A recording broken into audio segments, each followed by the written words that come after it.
다음의 글은 김학주역주 논어 게시편에 나오는 글입니다. 진양이 백어에게 물었다. 당신은 들은 게 있겠지요? 그가 대답하였다. 없습니다.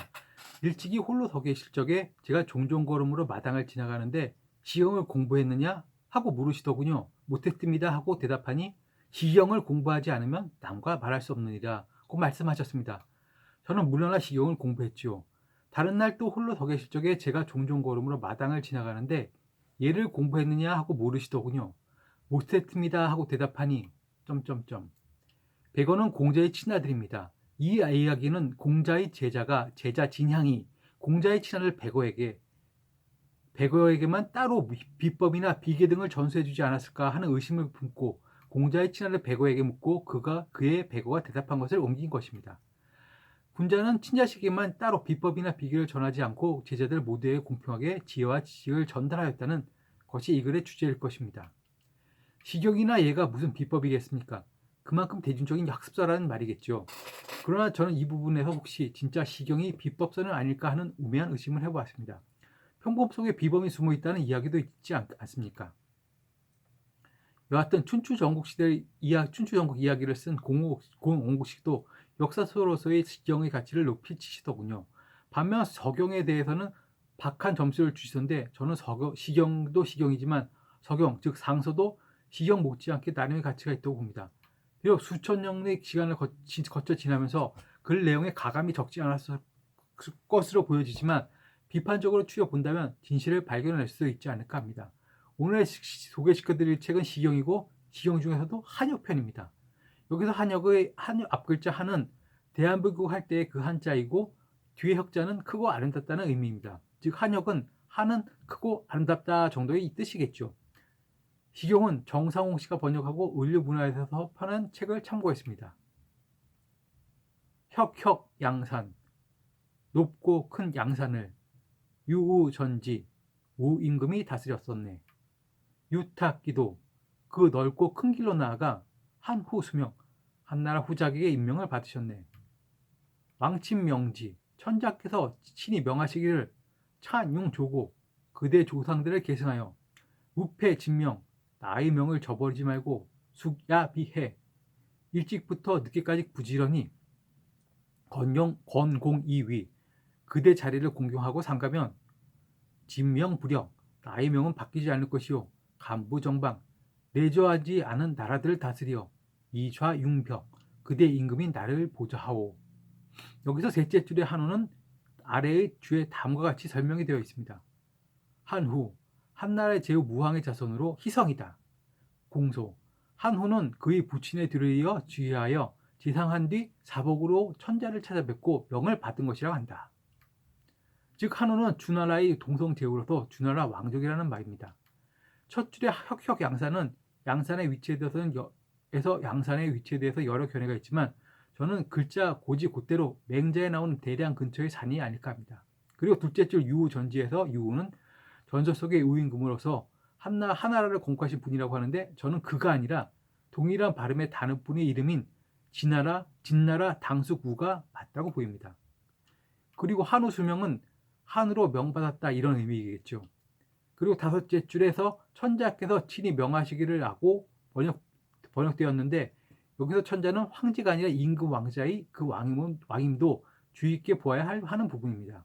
후대에 와서 왕이라는 칭호가 남발된 것이지 춘추 전국 시대만 하더라도 함부로 왕이라고 자칭할 수 없었던 것 정도는 상식적으로 알아두는 것도 좋을 것 같습니다. 그런데 이 글에서 흥미로운 부분은 여섯째 줄의 찬용 조고입니다. 번역은 그대 조상들을 계승하여 라고 하는데 찬용 조고에서 융자는 우리가 서용으로 알고 있는 저쪽 오랑캐를 대표하는 융족의 그 융자입니다. 그런데 이 글에서 융자의 의미는 오랑캐 융자가 아닌 바로 너, 즉 당신을 의미하는 글자라고 합니다. 그리고 12번째 줄의 이좌 융벽의 융자도 같게 너라는 의미로 쓰였다고 합니다. 그러나 저는 의심하고 있습니다. 여기서 융자가 진짜 서융, 즉 오랑캐 융족의 의미로 쓰인 것은 아닌지 말이죠. 사실 오랑캐 융자로 해석해도 글의 흐름상 큰 무리는 없어 보입니다. 융조나 융벽을 융족의 조상 그리고 융족 임금이라고 번역해도 말은 되기 때문입니다. 주나라는 서주 시기부터 융족과 가까이 지내왔습니다. 그래서 간간히 그들도 융족이 아니었을까 하는 의심이 들기도 했었죠. 감추려면 감출수록 의심은 더욱 커지기 마련입니다. 조금 더 읽어보도록 하죠. 사모 혁형, 사마는 웅장하게, 공수 차장, 키 크고 몸집이 크네, 한호 입금, 한나라 제후가 천자님 배로 들어오는데, 이후로는 한우가 장가 들고 제사 지내고 왕명을 받들어 나라를 지키는 힘쓰고 하는 등등의 글입니다. 그런데 고대사에 관심이 많으신 분들은 알만한 글이 이제 나오기 시작합니다. 61번째 줄입니다. 부피 한성, 커다란 한나라 성은 연사 조원, 연나라 백성들이 완성한 것. 이선조 수명, 선조들이 받으신 명을 받들어 인시 백만, 많은 오랑캐 나라들을 다스리니 왕석 한우, 천자님은 한나라 제후에게 기축임에 추나라 맥나라까지 맡기셨네. 엄수 북국, 북쪽 나라들을 모두 맡아 인이 기백, 그곳에 방백이 되시니 실용실학, 성을 쌓고 해자를 파고 실무실적, 밭을 다스리고 세금을 정하고는 현기 비피, 현자님께 비가죽과 적표 황비, 붉은 표범 누렁 맑은 가죽을 바치셨네. 한역의 마지막 부분이 이 글은 논란이 많이 되는 부분입니다. 예맥의 맥족이 등장하고 춘추전국 시대 황하 하류 일대를 넘어 만주로도 불리는 동북 지역으로까지 진출했던 연나라의 임금이 등장하는 것으로 보아 현재 북경 일대 혹은 그 이북 지역에서 있었던 이를 배경으로 하는 시로 보여집니다. 그런데 그때가 언제였는지는 사실 명확하게 단정하기 어렵습니다. 여기서 등장한 한우가 정확히 언제적 한우인지 알아내기 쉬운 일이 아니기 때문이죠. 그리고 도대체 왜 연나라의 백성들이 연나라 제후가 아닌 한나라의 제후를 위해서 성을 쌓았는지도 의문일 것입니다. 이선조수명, 즉 선조들의 명을 받들었다는 것을 보니 후대의 일 같기도 한데 도무지 모두가 뒤죽박죽입니다. 삼진준 하나였던 한나라는 진나라에서 분리되어져 온 나라인데 기원전 5세기에나 등장하는 나라로서 춘추전국 시대의 나라들 중에서 상대적으로 늦은 출발을 한 나라입니다. 그 한나라의 제후가 자기들의 땅인 중원 지역 근방을 떠나 왜 만주 지방에 등장하게 되는 것일까요? 그리고 그곳에서 추나라 맥나라를 다스린다고 했을까요? 엄연히 그곳에는 연나라가 있었고 그곳을 다스리고 있었는데 말이죠. 상식선에는 도무지 이해가 되지 않는 부분들 투성입니다.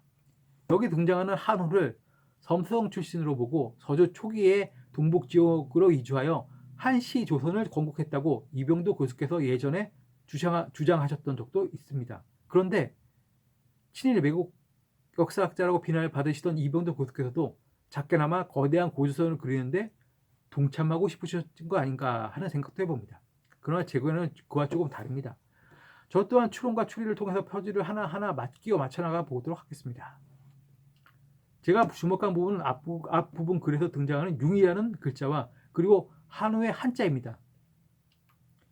중국 역사에 등장하는 융족은 서쪽에 주로 살던 이민족이었습니다. 서주와 국경을 마주하고 그들과 그리 멀지 않은 지역에 떨어져 살던 이민족이었죠. 그런데 그 융족이 어느 때부터인가 산육이라는 이름으로 만주 즉 현재의 동북 지역인 연나라 인근에 등장하기 시작하는 것이죠.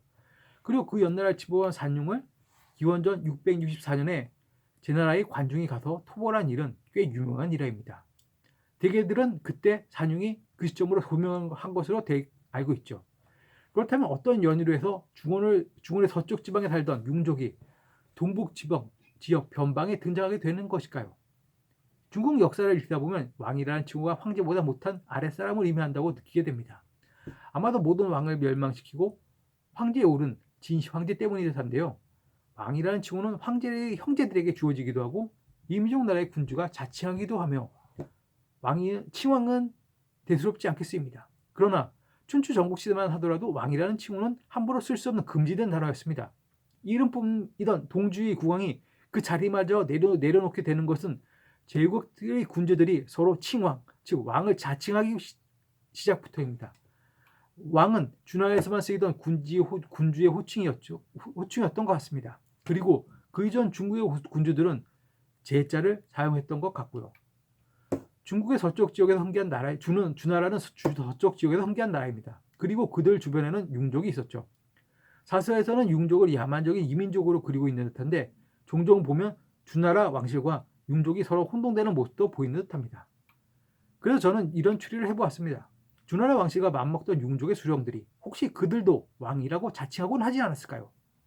그리고 왕이라는 호칭이 융족에게 가서 한이라고 변형되어 불리게 된 것은 아닌지 조심스럽게 추론해 봅니다. 저는 연나라의 첫 번째 군주였던 소공석이 어린 성왕을 대신해서 서목을 중심으로 그쪽 서쪽 지방을 대리 통치했던 사실에 주목해 볼 필요가 있다고 봅니다. 소공석이 다스리던 서목 서쪽 지방은 융족들의 땅이었을 것입니다. 그리고 소공석이 그곳을 다스렸다면 일부 융족은 소공석의 휘하에 있었을 수도 있겠죠. 그렇다면 소공석이 연나라 땅으로 오면서 그들 융족의 일부를 데리고 오진 않았을까요? 저는 그들을 산육으로 보고 있는 것입니다. 그리고 그들에게 왕을 뜻하는 한이라는 고유한 명칭도 그때 함께 가지고 동북지구로 이주해 온 것이라고 보는 것이죠. 그리고 그 한이 후에 칸으로 불리기도 했다고 보는 것입니다. 이렇게 말할 수 없는 역사 이면의 진실을 한혁이라는 시를 통해 후세에 알리고자 한 것은 아닐까 하는 한 번쯤 상상해봐도 좋지 않을까요? 그리고 마지막 부분에 나오는 한기 비피와 적표 황비에 대해 한마디 이야기하겠습니다. 뜻은 천자님께 비라는 동물의 가죽과 표라는 동물의 가죽 그리고 또 다른 비라는 동물의 가죽을 바쳤다는 이야기인데 여기서 비는 첫 번째 비는 범인지 곰인지 알 수 없는 동물이라고 합니다. 그리고 표는 붉은 표범이고 두 번째 비라는 동물은 말곰이라고 합니다. 이 또한 단곤신에 나오는 곰과 호랑이를 비하하려는 글은 아닌지 자격지심에 한번 되짚어봅니다.